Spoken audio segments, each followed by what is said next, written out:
evening. The drama Tiptoe on his TV I've been watching has brought up an awful lot of issues with me. Um, so what I thought to do is I'd do my coming out story, and maybe you get a better idea of where my views are coming from. So if you're watching this on TikTok, it's going to be a lot longer than a minute. I can promise you that. So, uh, first of all, I didn't come out. I was outed. I was working in the supermarket, and I told somebody who was a friend.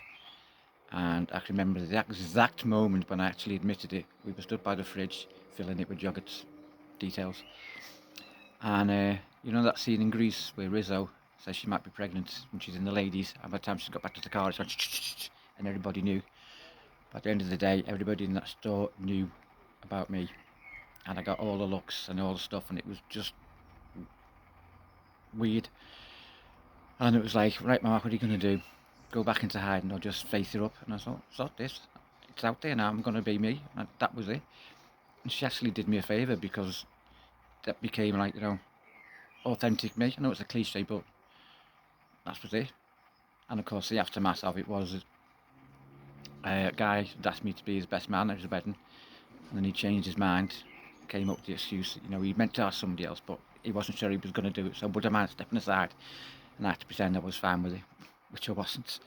I got spat on in the local shopping area. I was in a pub one night, and apparently I was looking at the guy too often, and him and his mates gave me a good kicking. But I was out, I was there. This is what a gay man looks like. Getting on with it. But then, of course, everybody work knows. Then it comes to the family. And I can remember this one.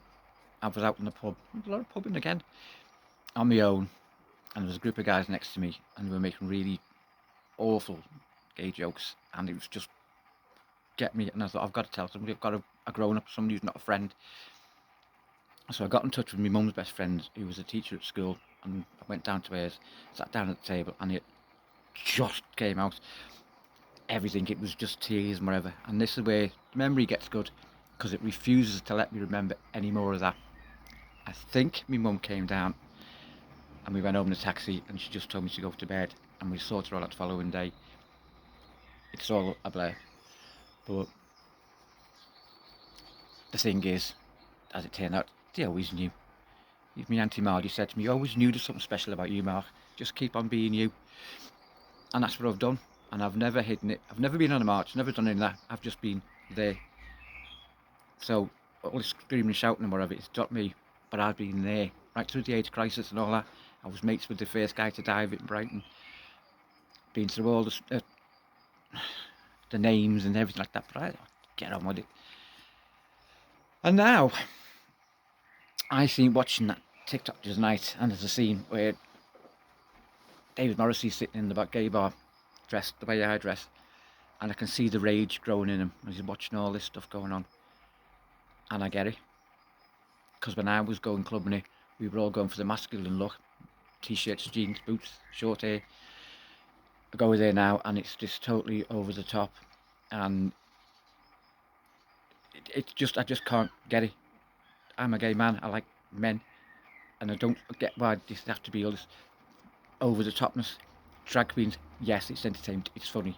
But just being over whatever for the sake of it, no. And it's the other, we had got rights, we were gay, straight or lesbian, that was it. And now I want to be this, I want to be that, I've got to be this, you've got to be. I'm never going to call you they. I'm looking at you, you're one person, I can hear one voice. I'm not changing hundreds of years of the English language just because you might get upset. That's just the way it is. And the thing is, because this drama, it's all about, it's becoming a war now. What's happening is because you keep pushing and pushing and pushing all these trans rights about men using women's areas, which I don't agree with. It's all that stuff, and it's a magnet thing, isn't it? You push one way and it pushes back to the other, and it's why can't we just get on with it? That's all I want to do. And so that's why I'm never gonna be able to do all that woke stuff. It's just not. Maybe it's just because I'm an old git now. But there you go. So anyway, that's pretty much it. And then obviously I had to move out. Didn't have to move out, I just knew I had to move on. Of course, the network, people tell people, so I ended up meeting other gay people. I moved into a flat in the old town, which became the gay centre of Runcorn, and I had some of the best nights of my life there. It was just all us lot, our little group, and it was wonderful until somebody set fire to the place and painted the whole building down. But that's another story. And then I moved to Liverpool, and that was it from then on. And here I am, 64, happy. Well, you know. But anyway, that's my little story. I hope it. When you see me going on a rant, you don't understand why. That's what it's all about. So thanks for listening. And ta-ra.